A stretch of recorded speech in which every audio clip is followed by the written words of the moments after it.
Hola a todos, bienvenidos al curso de Introducción al Derecho. En esta unidad vamos a ver lo que son las fuentes del derecho. El logro para esta unidad va a ser de que van a diferenciar las distintas fuentes del derecho y la posibilidad de ir modificándolas a partir del cambio y desarrollo de las sociedades. La importancia es que van a entender las bases por las cuales surge el contenido del derecho vigente en un espacio y momento determinado. Muy bien, el contenido general es este. Vamos a ver lo que son fuentes de derecho, la legislación, comprende también los reglamentos, decretos, resoluciones, jurisprudencia, la costumbre, la doctrina y la declaración de la voluntad. Eso es todo.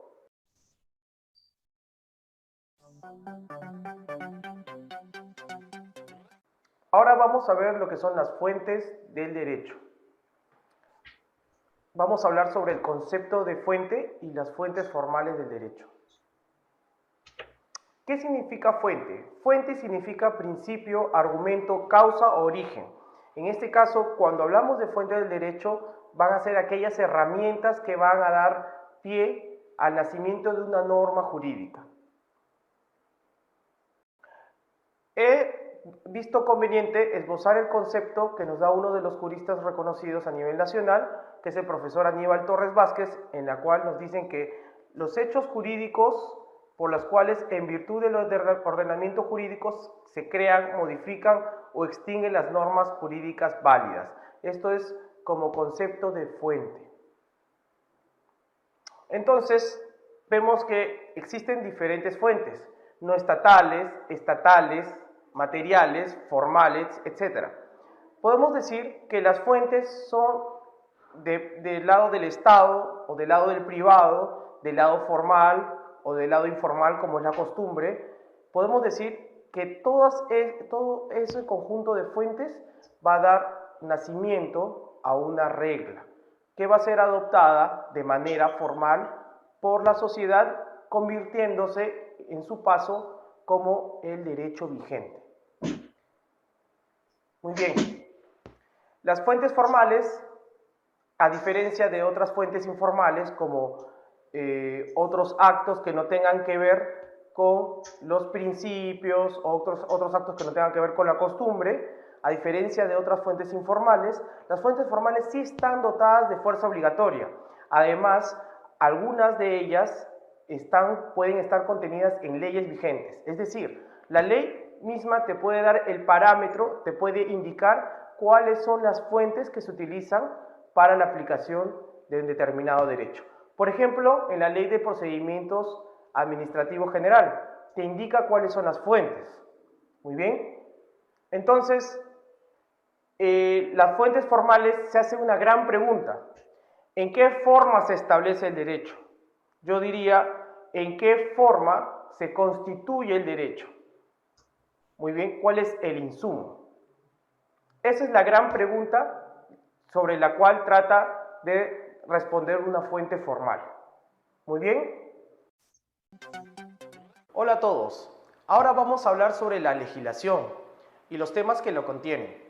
La Constitución, la ley, los tratados y la jerarquía de normas. Muy bien.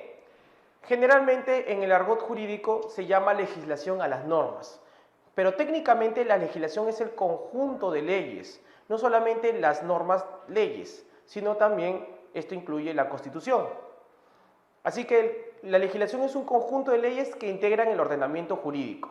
Hay personas que hablan sobre la legislación, y vuelvo a reiterar, para solamente referirse a las leyes, pero su significado es más amplio que eso. Su significado también incluye a la Constitución.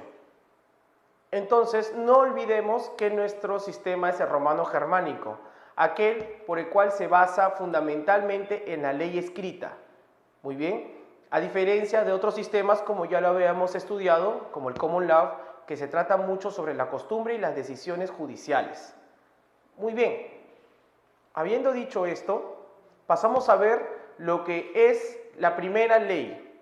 lo que le pueden llamar la ley de leyes o en latín la norma normale.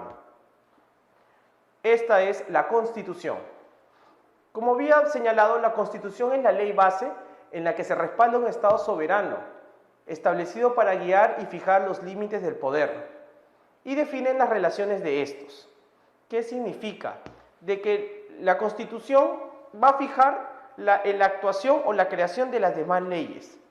Es como una pirámide, la cual vamos a ver más adelante, la pirámide de Kelsen, es como una pirámide y en la parte superior de esa pirámide se encuentra la Constitución.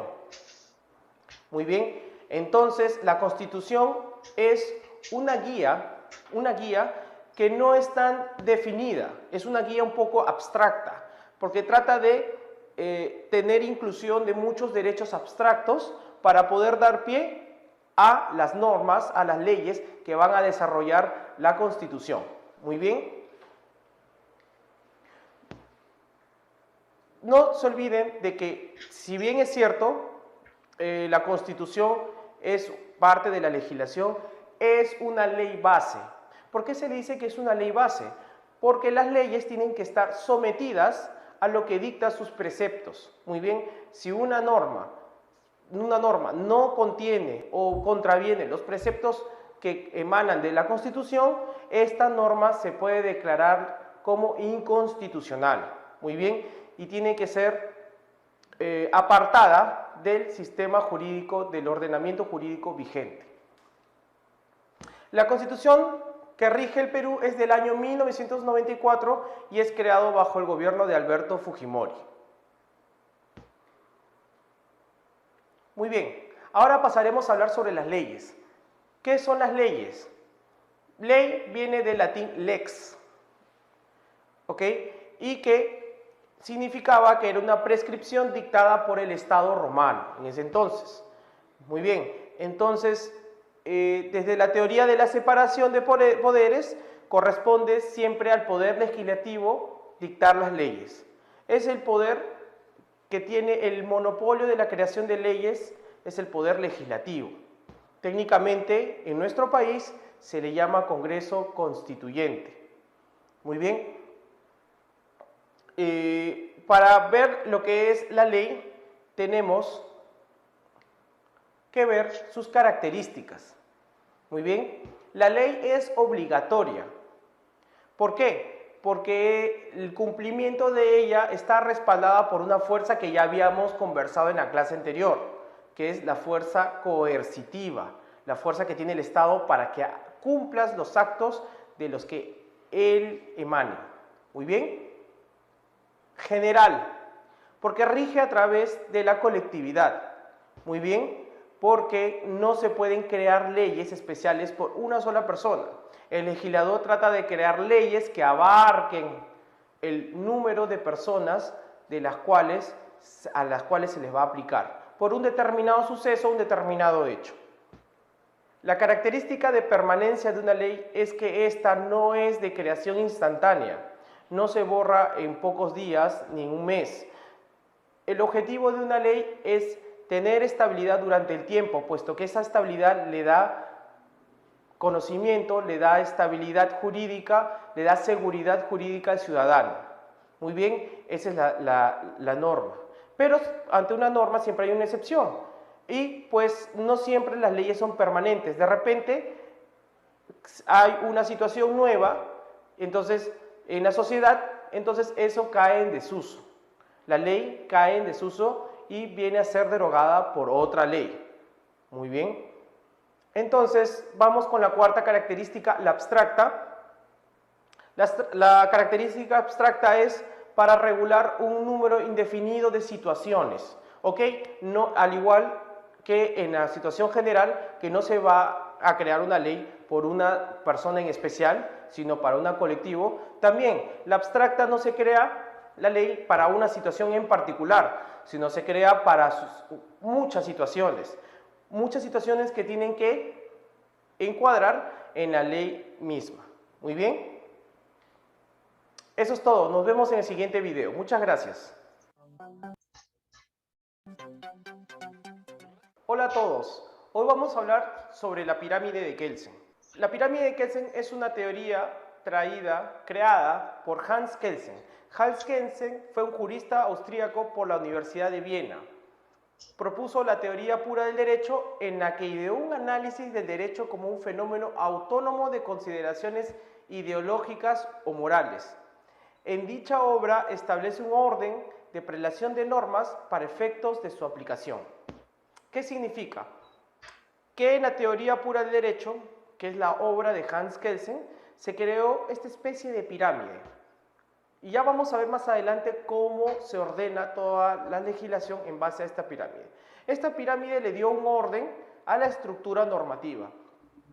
En las anteriores clases habíamos hablado la Constitución como la base de todas las normas, la norma que está por encima de todas. Hablamos de una pirámide imaginaria para poder estructurar y ordenar cómo se basa una Constitución sobre una norma, sobre una ley. Muy bien, asimismo en la anterior clase hemos hablado sobre una ley, es creada por el Congreso Constituyente, muy bien, y pues se ubica debajo de la Constitución. La ley siempre tiene que estar adaptada a la Constitución, la ley tiene que estar siempre de acuerdo con la Constitución. ¿Qué pasa cuando la ley no está de acuerdo con la Constitución?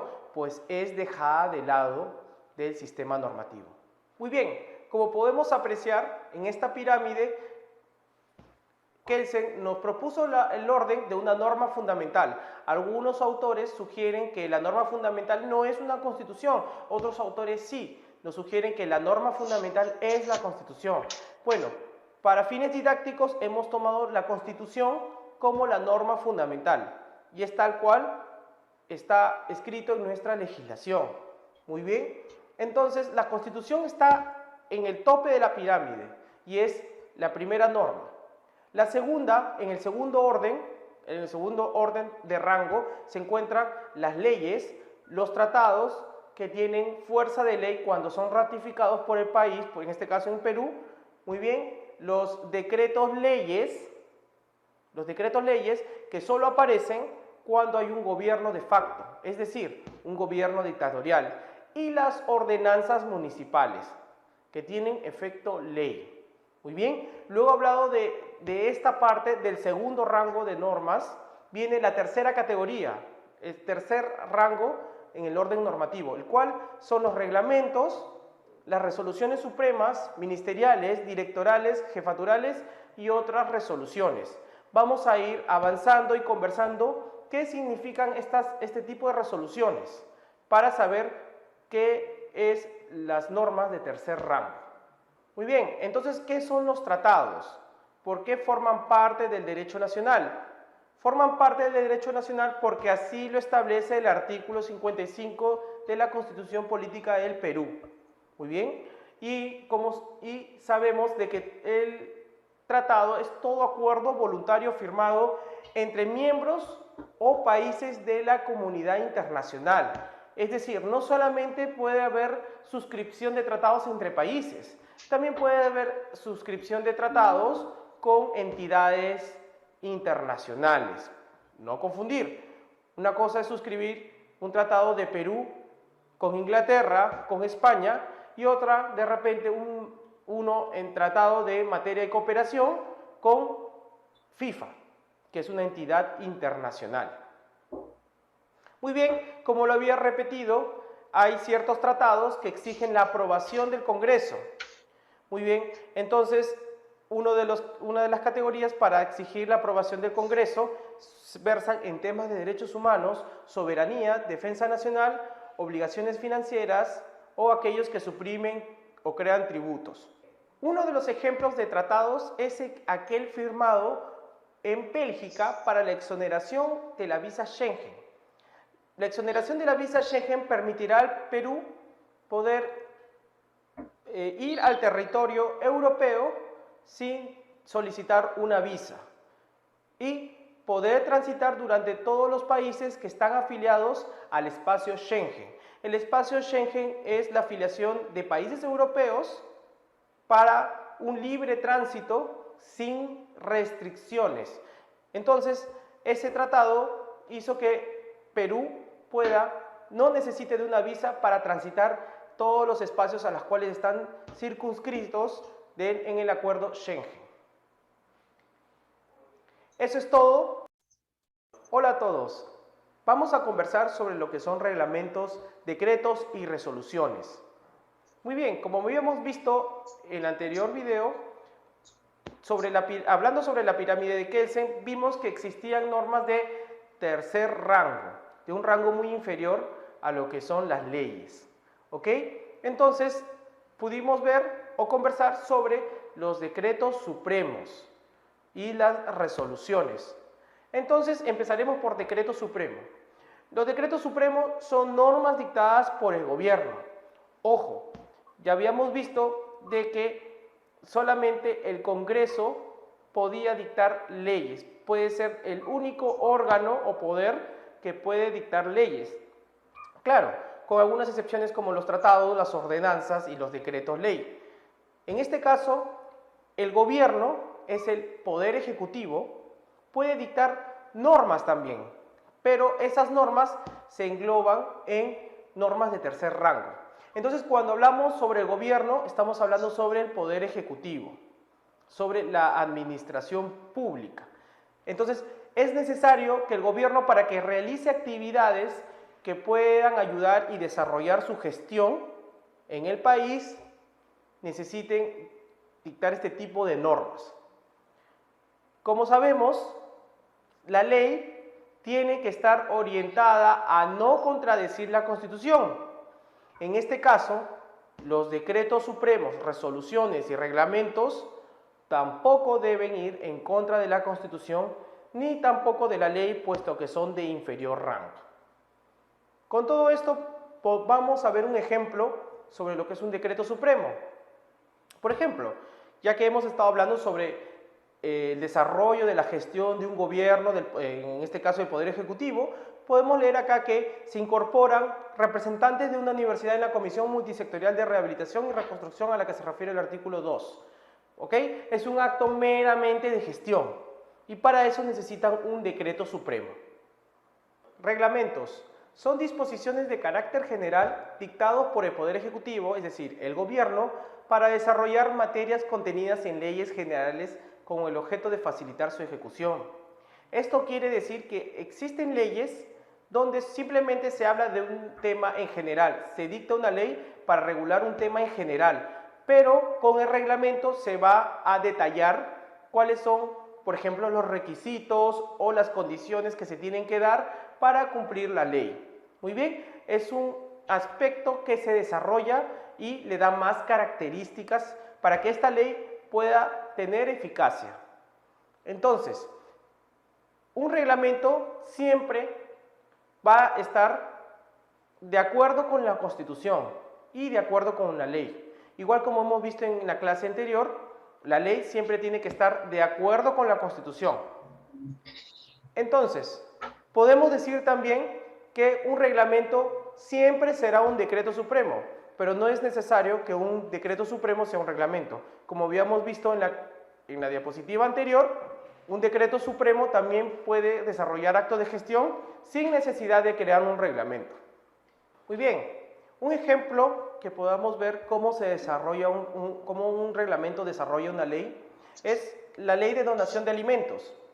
En su artículo 12 nos dice que las donaciones entregadas a las entidades perceptoras de donaciones calificadas por la Superintendencia Nacional de Administración Tributaria, es decir, la SUNAT, que se destinen a la finalidad prevista en la ley, no constituyen renta gravada de dichas entidades para efectos del impuesto a la renta.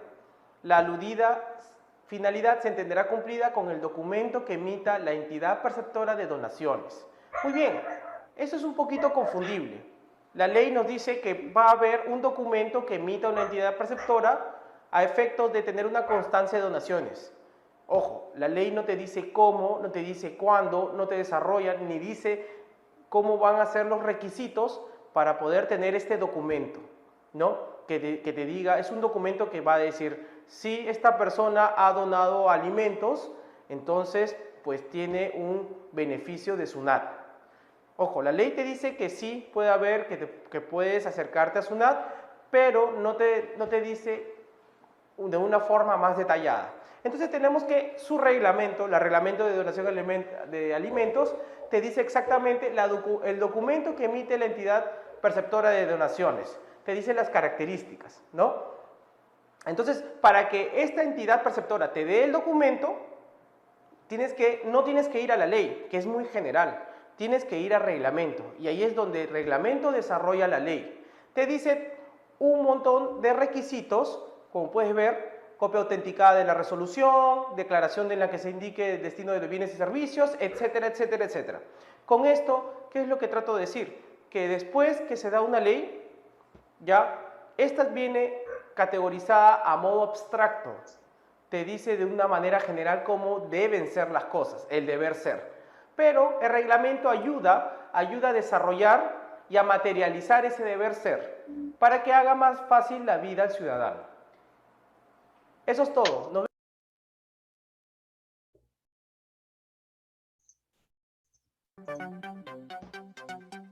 Vamos a ver lo que son las resoluciones.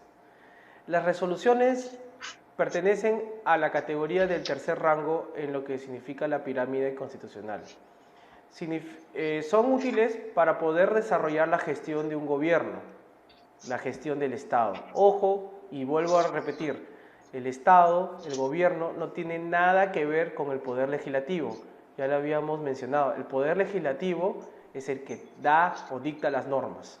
¿Ya? El poder ejecutivo también puede dictar sus propias normas, pero esto es siempre para desarrollar su gestión, para ordenar. Muy bien, son como los memorándums de las empresas. También el Estado, el gobierno, tiene sus memorándums. Estos memorándums son llamados decretos supremos, reglamentos, y en este caso lo que vamos a ver son resoluciones. Muy bien, tenemos resoluciones supremas, son rubricadas por el presidente de la República, o sea, rubricadas significa firmadas por el presidente de la República, y generalmente son autorizaciones de viaje o encargos temporales de carteras ministeriales. El presidente ordena a los ministros, es por eso que tiene esa categoría de resolución suprema. Vamos a ver que va a ir descendiendo en categorías las resoluciones de acuerdo a qué personas son las que las firman. En este caso, como lo que lo firma es el presidente, entonces se le llama suprema porque del presidente va directo a un ministro. A diferencia de la resolución ministerial, que la refrenda un ministro y obviamente no va a ser para un acto del presidente o para un acto consigo mismo. Va a ser para un acto de una persona que está por debajo de su jerarquía, como son los viceministros y pues los que siguen, jefes, etcétera, etcétera, etcétera. Son como las resoluciones supremas, autorizaciones, designaciones en su cartera. Muy bien, ministro, ejemplo, ministro designa viceministro. Lo vas a encontrar como una resolución ministerial. Muy bien. De ahí vienen todas las que son resoluciones administrativas y versan sobre asuntos que competen a órganos administrativos. Entonces, eso los pueden dar, por ejemplo, la SUNAT, el Tribunal Fiscal, la OEFA, entre otros. Muy bien. Las resoluciones administrativas pueden ser para desarrollar la gestión de estas organizaciones que acabo de mencionar, o también para darle un servicio al ciudadano llamadas resoluciones finales o resoluciones que competen sobre un procedimiento administrativo.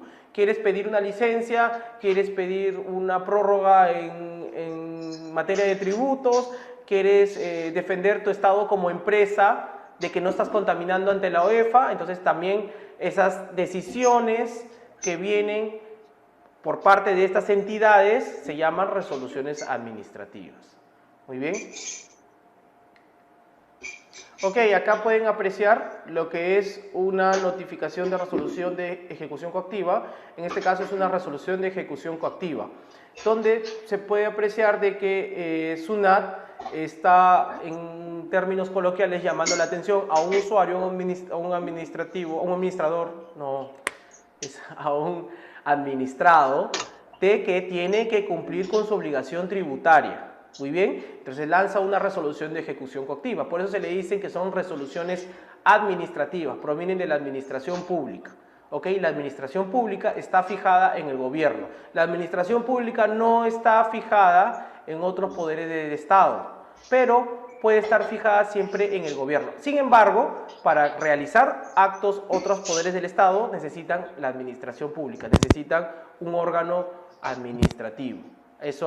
Todas las organizaciones necesitan uno y todas las organizaciones desarrollan resoluciones administrativas para poder, en este caso, desarrollar su gestión.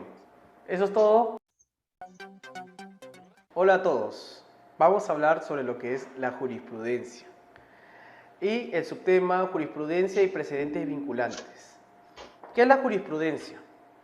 Muy bien, la jurisprudencia viene de prudentia y iuris. Ya habíamos visto atrás, en las clases de atrás, que iuris era derecho para los romanos.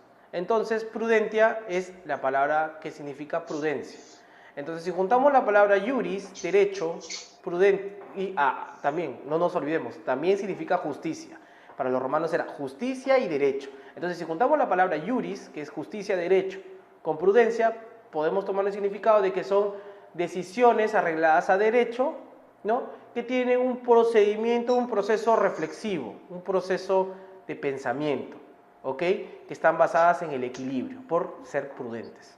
Muy bien, entonces con esto podemos decir que la jurisprudencia son conjunto de decisiones dadas por un juez para delimitar un asunto. Muy bien, entonces el medio de interpretación, ¿ok? Puede ser un medio de interpretación de leyes escritas. ¿Por qué? Porque puede aparecer una ley que te puede confundir.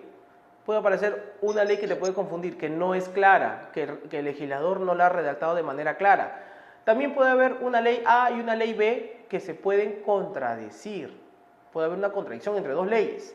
Entonces ahí es donde viene el juez con todo su análisis reflexivo, acuérdense, prudentia, para poder desarrollar una explicación por qué se contradicen estas leyes y otra explicación cómo resolver este problema, este dilema de los cuales nos han metido los legisladores.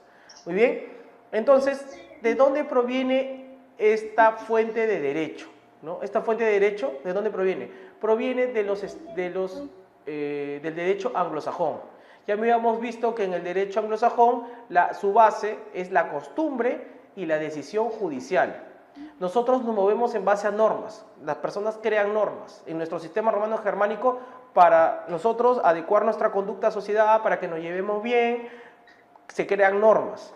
En el derecho americano, en el derecho anglosajón, en el derecho inglés, los jueces son los que dictan la norma para ver cómo cómo nos comportamos en sociedad.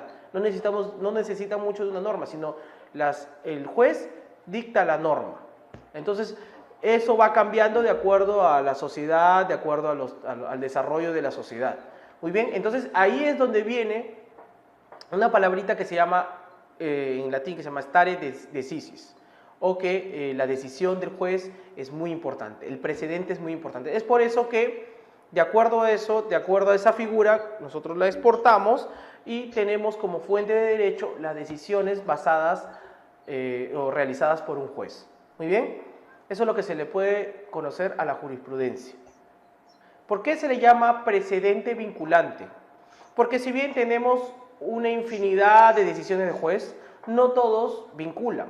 Ojo, una decisión de un juez te puede decir cómo se va a desarrollar la sociedad en adelante. Ya, ok, entonces existe un caso donde estamos hablando de que los jueces son las personas que van a desarrollar la sociedad, disculpa, no, los jueces van a dictar las normas de conducta de una sociedad en atención a cuando haya normas que se contradigan o muy abstractas o no estén de acuerdo con el tiempo en que estamos viviendo. Un caso, como les comentaba, un caso es ese caso donde dos personas se casan en México. En México sí hay una legislación donde se permite el matrimonio entre dos personas del mismo género. Pero al venirse al Perú y decirle a RENIEC que reconozca ese matrimonio realizado en el extranjero, RENIEC dice que no, porque el matrimonio solamente puede ser entre una persona, entre personas de diferentes géneros, entre varón y mujer. Entonces, se ha desarrollado todo este tema, toda esta problemática a través de un juzgado constitucional El Juzgado Constitucional ha dicho recientemente de que, que si bien es cierto, reniega tratado de cumplir, ¿no? No es, el cumplimiento este tema va más allá de un simple cumplimiento, este tema va por el reconocimiento de los derechos humanos que tienen estas personas. Asimismo, el reconocimiento también de que todo lo que pueda ser realizado en el extranjero tiene que ser reconocido en el Perú. Pero eso estamos hablando de la primera instancia, todavía es un juez menor.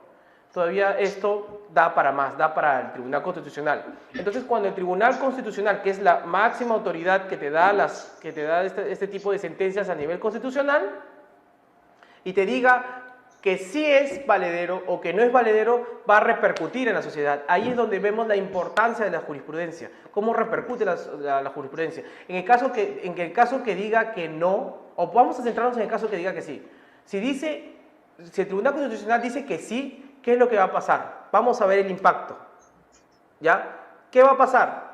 Va a pasar de que va a haber muchas personas interesadas en realizar este procedimiento y posiblemente vayan a países como Argentina o España, donde están permitidos los matrimonios en personas del mismo género, y reconozcan su matrimonio en el Perú. Muy bien, podemos ver el impacto de la jurisprudencia en el Perú.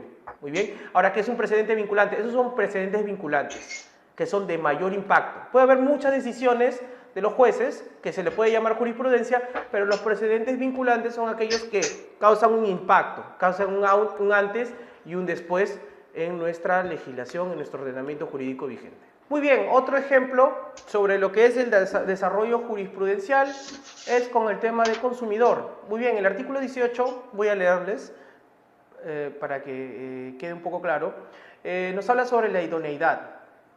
Nos dice que se entiende por idoneidad la correspondencia entre lo que un consumidor espera y lo que efectivamente recibe en función a lo que se le hubiera ofrecido. Muy bien, ¿qué significa esto? El consumidor paga por un producto, un servicio que cree que es o lo que se le ofrece.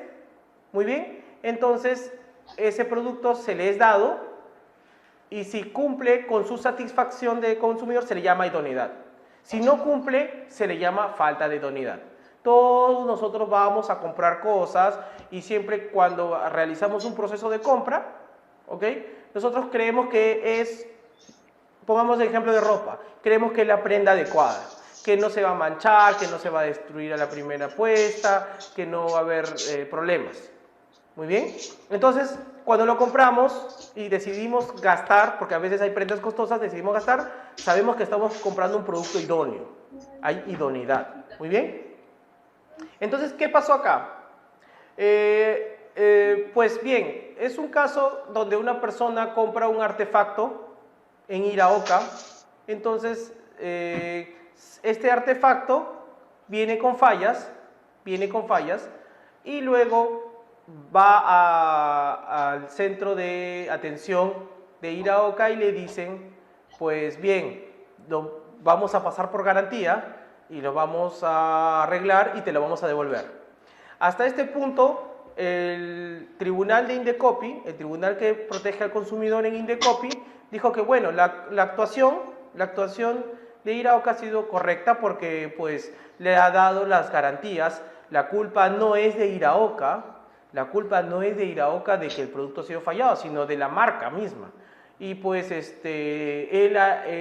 empresa ha hecho todo lo posible para poder darle ese producto o poder arreglarlo, pasarla por garantía o por reparación. Muy bien, entonces para fijar la idea nos dice que en los bienes de fabricación masiva, como estos productos o estos artefactos electrónicos, nos dicen que ordinariamente se destinan al consumo en el mercado, no se puede llegar a asegurarse la infabilidad de los procesos productivos. O sea, no se puede llegar a asegurarse de que estos puedan fallar. Muy bien, es imposible decir que todos los productos o artefactos, todos estén pues operables al 100%. Y concluye el Tribunal de Consumidor diciendo que de ahí que en muchos casos existan márgenes de error. Muy bien, eso es en una resolución, ese es un criterio de una resolución que fue un precedente.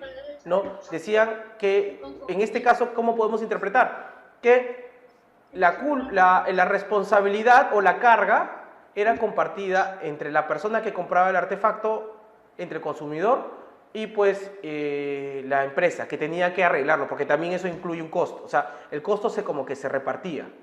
Muy bien, después en la resolución 1008-2013, el tribunal cambió, para que vean cuál es el impacto, cambió el criterio de decir, pues bien, ya solamente con que la empresa te diga, te arreglo y cumplo la garantía, no es suficiente. ¿Por qué? Porque el consumidor es la parte más débil. Y siendo la parte más débil, el proveedor, en este caso la empresa, tiene todos los medios para devolver un producto fallado. En este caso, el caso de 10008 era un smartphone, ya si mal no recuerdo, un iPhone. Tenía todos los elementos para que tiene todo el recurso necesario para devolver ese iPhone a su proveedor originario y se le dé uno nuevo pues al consumidor. Eso en la práctica se llama el traslado, ¿ya? El traslado del costo. Le trasladaron, antes los costos estaban repartidos entre consumidor y empresa, como habíamos visto. El consumidor tenía que aceptar un producto medio fallado y reparado, y la empresa tenía que repararlo. Ahora se le traslada todo el costo a la empresa.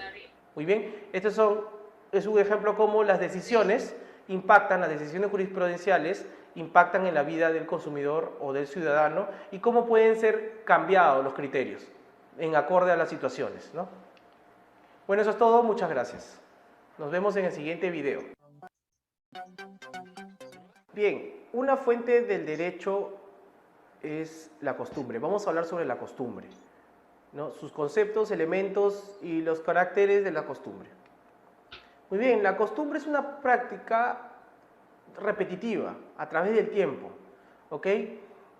No se puede, se ha visto que es muy difícil detallar o más que todo encuadrar qué es una costumbre, puesto que no hay, ¿cómo podemos medir el tiempo de una práctica repetitiva? ¿Cómo podemos medir un mes, 2 años, 100 años, 50 años? Es muy difícil, pero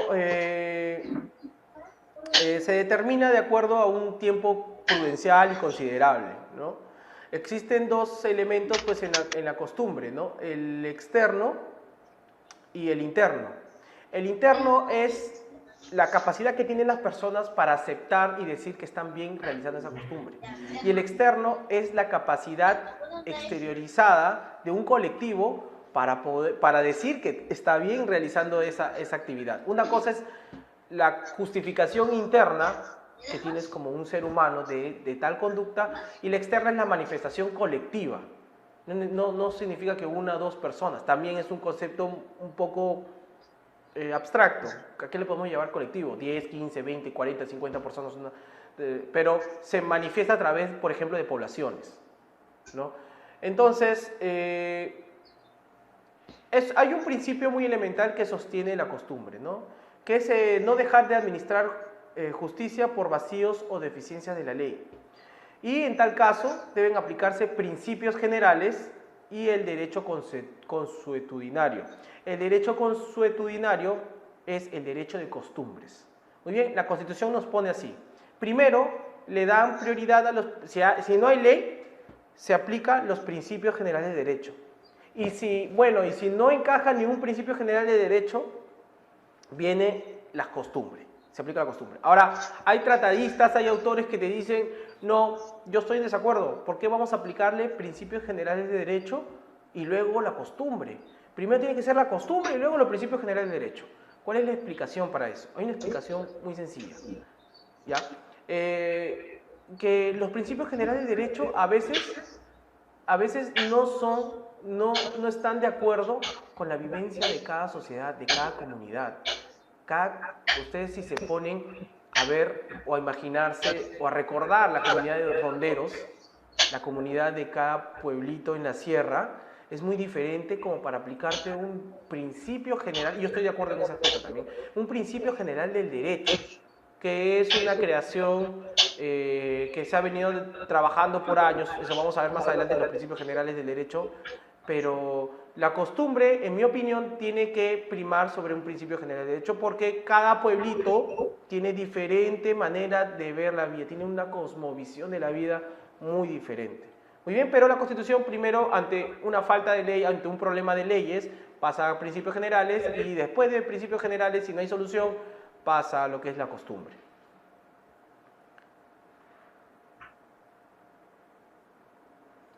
Bueno, los caracteres de la costumbre. Es espontánea. Es un acto libre, no es un acto medido, no es un acto proyectado. Es un acto que va desarrollándose de poco en poco. Muy bien. Es tácita. O sea, significa que no hay nada escrito acerca de ello. O sea, generalmente se puede transmitir de forma oral, ¿no? De repente puedes ver al jefe, al jefe de una comunidad transmitiendo esta regla, ¿no? De forma oral. Eso es lo máximo que puede haber, ¿no? Pero en general es tácita. Todos saben que tienen que cumplir un cierto rol, una cierta actividad en conjunto para la armonía o el beneficio de determinada población, determinado grupo humano. Es uniforme, porque todos hacen lo mismo, nadie hace cosas muy diferentes. Por ejemplo, digamos que tenemos un poblado, tienen por costumbre vigilar mujeres y hombres todas las noches, y lo van a seguir haciendo, ¿ok? Todos lo hacen, nadie hace cosas diferentes. De repente nadie en esa noche se pone a dormir o a bailar. Todos se ponen a vigilar en un poblado. Es un ejemplo. Duración. Ya habíamos hablado de duración. No necesariamente son en años. De repente es más tiempo. Es una cuestión muy difícil de ubicar, pero podemos percibir que hay una práctica durante mucho tiempo. Generalidad. Se realiza en un colectivo, ya en un colectivo mayor, es grande, se realiza esta actividad ya y no es realizada de manera por una sola persona o dos personas. Muy bien. Y no genera seguridad. ¿Qué significa que no genera seguridad? Que por el mismo hecho de que no está escrito, pues no se puede decir de dónde provino o de dónde salió dicha conducta como costumbre. Bueno, eso es todo. Muchas gracias. Nos vemos en el siguiente video. Bien, entonces, un ejemplo de lo que es la costumbre, podemos extraerlo de nuestro país. Y primero, tengamos una lectura del artículo 89 de la Constitución Política del Perú, que nos dice que las comunidades campesinas y nativas tienen existencia legal y son personas jurídicas. Nos salteamos el segundo párrafo y vamos a lo más importante para explicar nuestro caso. El Estado respeta la identidad cultural de las comunidades campesinas y nativas. Entonces, para hablar de esta pequeña parte de la Constitución, vamos a referirnos al caso Tacanucuy. Muy bien, para ver cómo se desarrolla esta práctica he dejado un link, ¿ya? Y les pongo un aviso de que contienen imágenes, algunas imágenes de agresiones y violentas, pero que es necesario saber cómo se desarrollan estas conductas costumbristas en nuestro Perú. Entonces también es necesario, por fines pedagógicos y didácticos, verlo para poder entender más o menos cómo se desarrolla esta práctica costumbrista. Muy bien, entonces dicho esto, vamos a pasar a hablar sobre el caso Tacanucuy. Como ustedes han podido apreciar en el video, se ven personas que se están agrediendo, pero ¿cuál es la esencia de esta práctica? La esencia de esta práctica es arreglarse a golpes los problemas o litigios que tengas entre una persona u otra en ese poblado.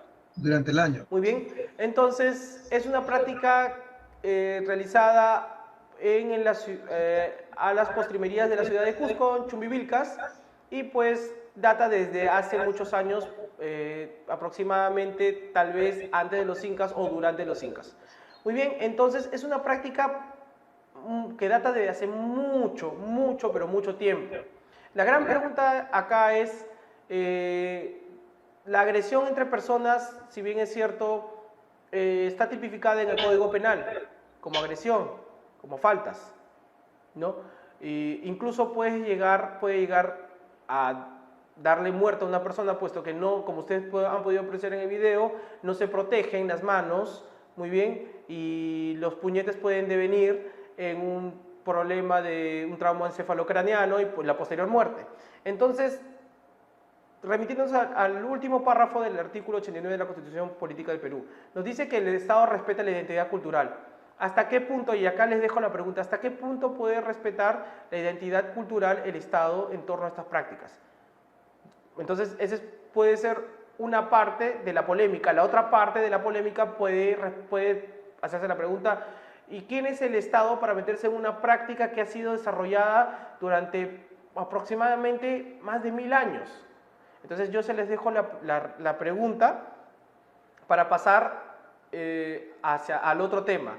Pero tengan en cuenta, claro, algo, que la costumbre no podemos minimizarla. La costumbre es parte del derecho, así sea en tercer rango o en tercera prioridad, como hemos visto, primero ley, luego principios generales y luego la aplicación de la costumbre, pero es parte al fin y al cabo.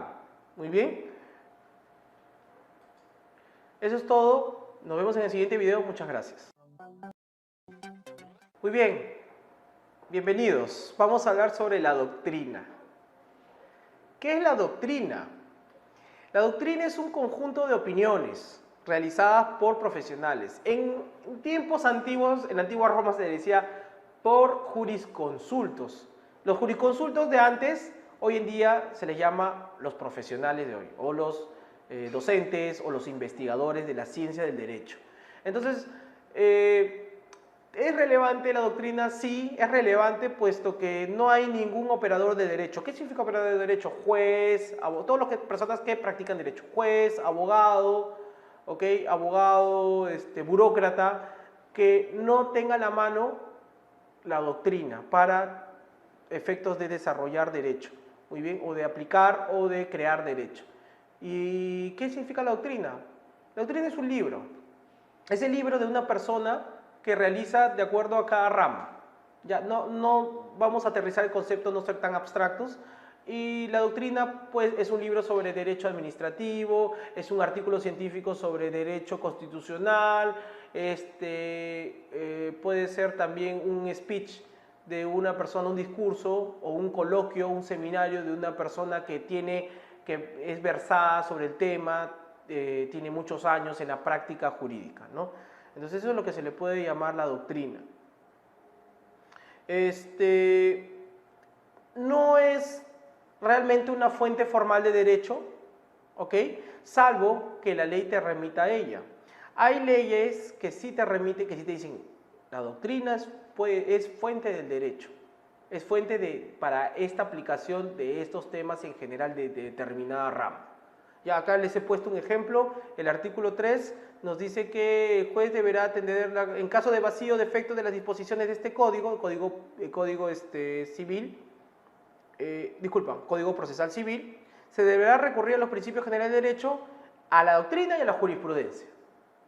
O sea, se puede recurrir a opiniones de personas que son versadas en diferentes ramas del derecho. Bien, entonces todo esto se da, una de las grandes antecedentes en la antigua Roma se da a través de un tribunal llamado el Tribunal de los Muertos. Se le dice Tribunal de los Muertos porque estas personas ya tenían ideas preconcebidas sobre el derecho y tenían tratados y tenían opiniones, pero ellos ya habían fallecido.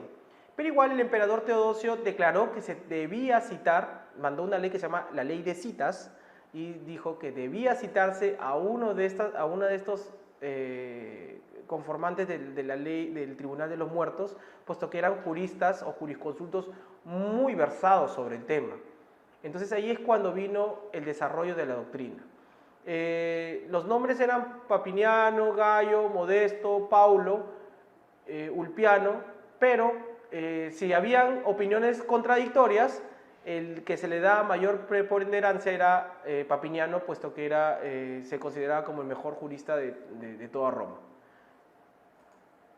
Muy bien, eso es todo, nos vemos en el siguiente.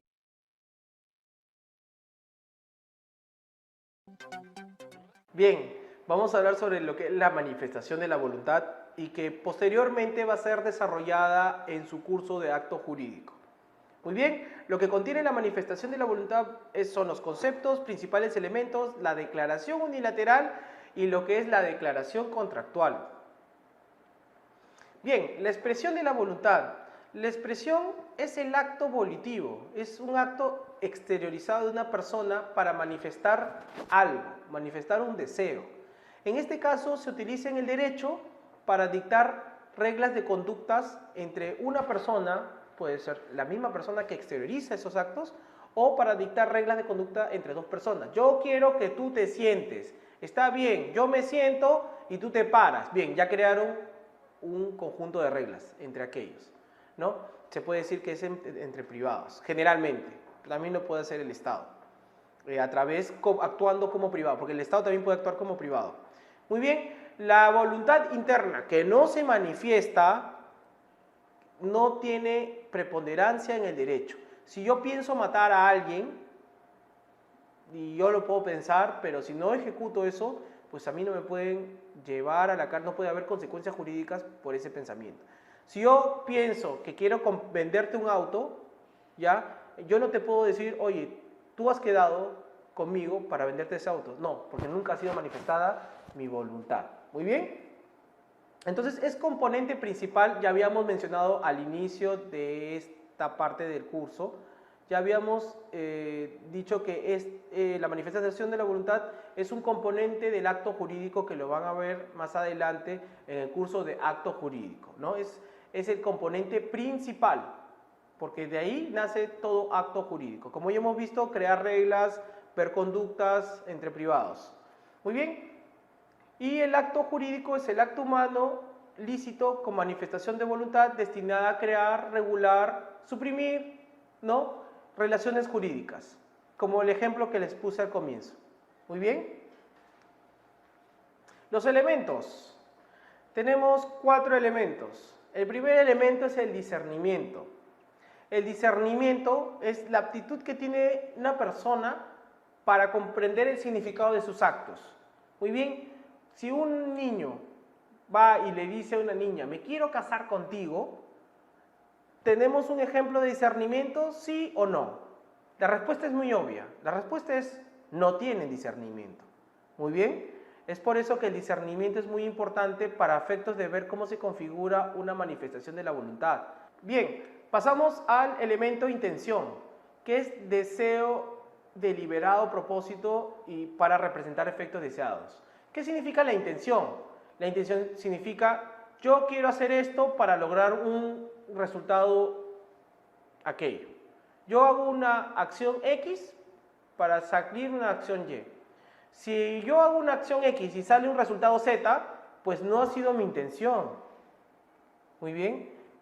Entonces, la intención significa de que yo realizo, manifiesto mi voluntad para desear un objetivo que yo, o para llegar a un objetivo que yo deseo.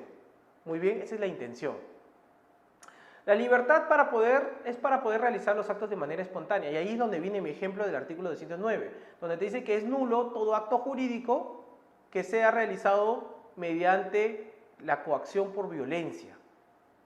Yo te amenazo, yo tengo fotos tuyas, generalmente yo tengo fotos tuyas y yo digo, yo no te voy a pasar las fotos, yo no me voy a quedar con tus fotos, pero si tú quieres que te las devuelva, fírmame que tú me estás donando o me estás vendiendo tu casa.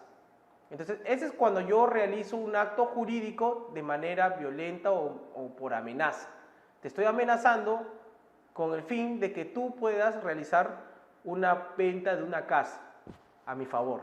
Muy bien, eso quiebra todo elemento de libertad y espontaneidad.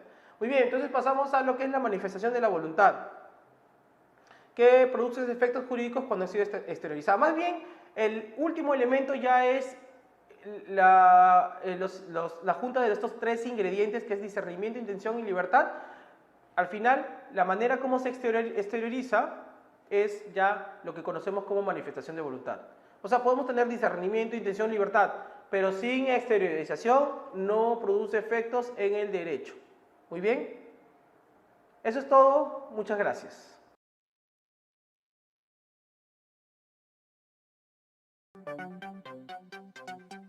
Bien, Habíamos conversado que la manifestación de la voluntad es componente principal de un acto jurídico.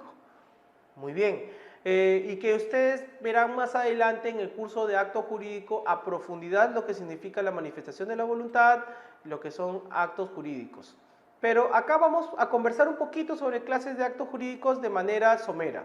Muy bien, los actos jurídicos hay mucha variedad. Acordémonos en las diapositivas anteriores que estábamos hablando de que el acto jurídico tiene que haber discernimiento, intención, libertad para crear, modificar relaciones entre una persona u otra que tiene que ser exteriorizada. Muy bien, de manera lícita. Entonces, las clases de actos jurídicos pueden ser de derecho público, que son creadas por el gobierno, que son creados por la administración pública para, como habíamos visto en el tema de reglamentos o tema de designación de funcionarios, etcétera, ¿no? Son actos de derecho público. Los actos de derecho privado, ¿no? Son emanadas por empresas o por personas, por ejemplo, testamentos. ¿Es así? Otra división de las clases de acto jurídico pueden ser cuántas personas realizan el acto jurídico. Muy bien, puede ser una sola persona. Podemos empezar con una sola persona. Ya habíamos puesto el ejemplo anterior, el testamento. Usted se preguntará cómo el testamento puede ser la declaración de manifestación de voluntad de una sola persona. Claro, porque tú dejas un escrito, puede ser un testamento oleógrafo o puede ser un testamento ante notario y decirles voy a entregar mi mascota a mi primo. Muy bien, es un acto unilateral, proviene de una sola persona, no hay necesidad de la aceptación de otra persona. Muy bien, en los bilaterales sí hay aceptación de otra persona, ¿ya? Si hay aceptación, yo te vendo algo y tú me das un determinado precio, una contraprestación económica se le dice. Muy bien, a un determinado precio. Los plurilaterales pueden ser entre muchas personas, con muchas personas. Puede ser una empresa de transporte y una empresa de logística que se comprometen con una empresa de productos electrodomésticos, que produce electrodomésticos para que lleven sus electrodomésticos a otras tiendas que puedan venderlo. Por ejemplo, ya ahí tenemos 4 personas que hacen en simultáneo en un solo acto jurídico diferentes actividades comerciales. Se le puede llamar eso plurilaterales. Muy bien. Otra división de las clases de actos jurídicos pueden ser onerosos. Muy bien, entonces la división de clases de actos jurídicos también pueden ser por onerosos, donde hay una retribución a cambio, una contraprestación a cambio de una actividad, y también pueden ser gratuitos, como las donaciones, los comodatos son los préstamos, te lo presto, pero te encargas bien de cuidar mi carro, te lo presto por un mes y me lo devuelves. Es un acto gratuito. Muy bien. Las clases de acto jurídico. Otras clases que podemos ver son las formales y las informales. Muy bien. Las formales son aquellas que requieren de una condición muy especial para poder ejecutarlas. Por ejemplo, acá he puesto el artículo 1625 sobre las donaciones. Las donaciones no es simplemente, oye, ven y te dono, pues, ¿no? Entonces, las donaciones deben hacerse por escritura pública.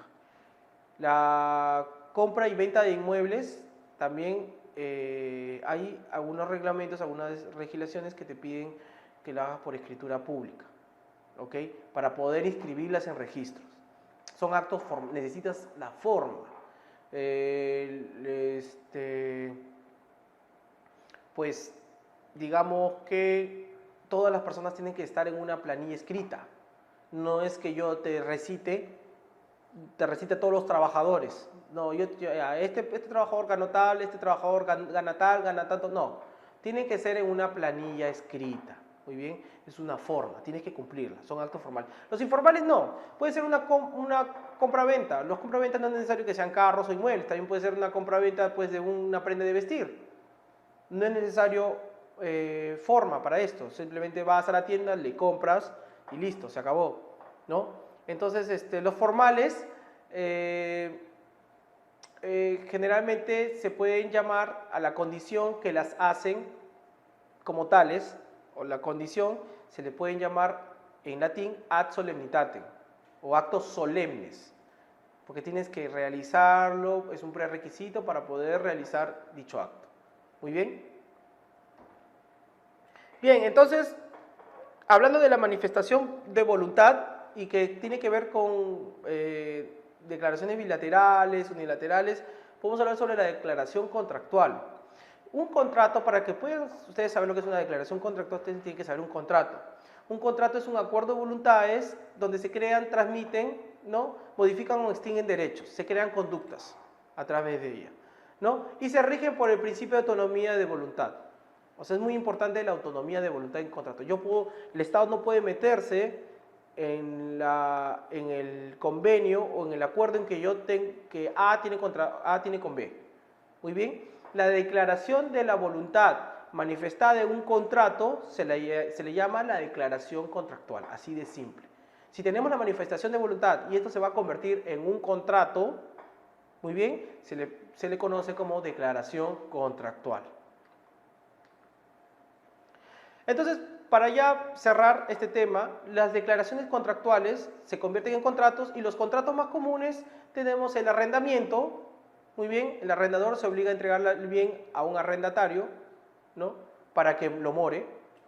Compra-venta, donde el vendedor decide dar un bien o un servicio a cambio de un precio. Contratos de trabajo, donde el empleador se obliga a pagarle una remuneración a una persona que la cual va a contratar, que se llama el empleado. Muy bien. Bueno, eso es todo. Nos vemos en el siguiente video. Muchas gracias. Ok, entonces, ¿cuáles son las ideas más importantes que podemos extraer en toda esta parte del curso? Bueno, como conclusiones podemos decir que las fuentes formales en el derecho son importantes porque están dotadas de una fuerza vinculante. Y se responde a la pregunta de qué forma se puede establecer el derecho o cómo pueden nacer determinados derechos, de dónde proviene. Si tú te haces la pregunta de dónde proviene, podemos encontrarlas en las fuentes formales. Muy bien, otra idea fuerza es la validez de una ley siempre está supeditada a la Constitución. No puede haber una ley que contradiga la Constitución. Si aparece, porque puede aparecer, si aparece una de estas leyes que contradiga la Constitución, esta ley se convierte en inconstitucional y tiene que ser apartada del ordenamiento jurídico vigente. Muy bien. La tercera conclusión es que una ley, ¿qué significa una ley? Una ley es una prescripción dictada por un órgano competente del Estado. En este caso es en nuestro Congreso de la República. Muy bien.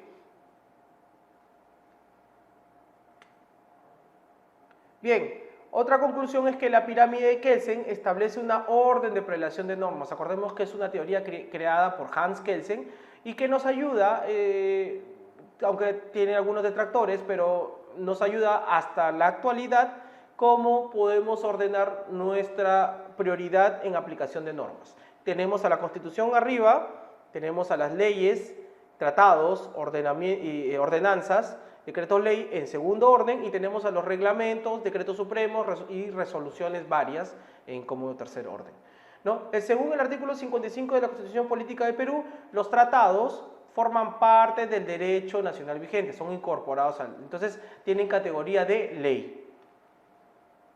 Los decretos supremos, reglamentos y resoluciones sabemos que son normativa de tercer rango, ¿ok?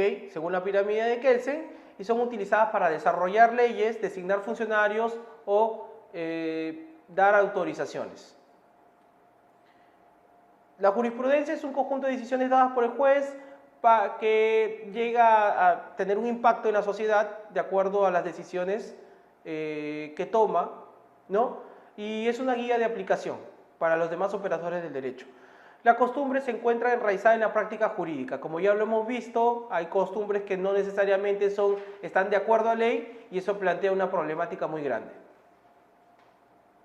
Pero al fin y al cabo, costumbre viene a ser parte de nuestro ordenamiento vigente, quieran o no quieran, ¿no?